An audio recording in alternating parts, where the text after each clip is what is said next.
Dilaporkan dalam berita 4 suspek yang merogol seorang pelajar perempuan tingkatan 3 di salah sebuah sekolah. Dibenarkan suspek itu mengambil peperiksaan SPM. Tuan-tuan, 4 orang pelajar ni tingkatan 5 rogol budak perempuan tingkatan 3, pelajar perempuan sebaya dengan anak-anak kita. Rogol dalam kelas, di sekolah. Dirakam pula perbuatan rogol yang keji itu. Orang semua tengok keliling. Hinanya perbuatan merogol ni.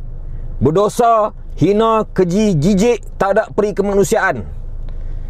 Tiba-tiba dibenarkan 4 orang suspek itu ambil peperiksaan SPM dengan alasan pendidikan mereka mesti diberi jaminan. Yang kena rogol tu budak perempuan tu kira macam mana? Masa depan dia macam mana? Trauma kepala otak dia macam mana? Emosi dia macam mana? Keluarga dia macam mana? Sepatutnya 4 orang suspek itu digantung ataupun dibuang sekolah.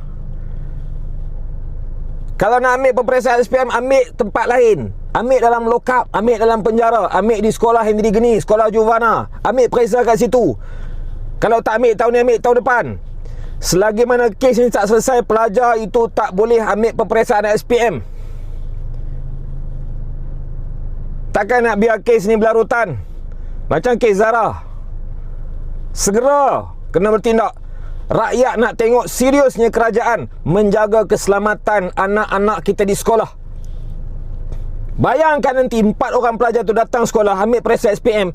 Dia rogol orang, tapi dia boleh bergerak ke sana kemari dengan bebas, siap boleh ambil peperiksaan SPM. Apa perasaan pelajar yang dirogol tu? Apa perasaan mak ayah budak tu?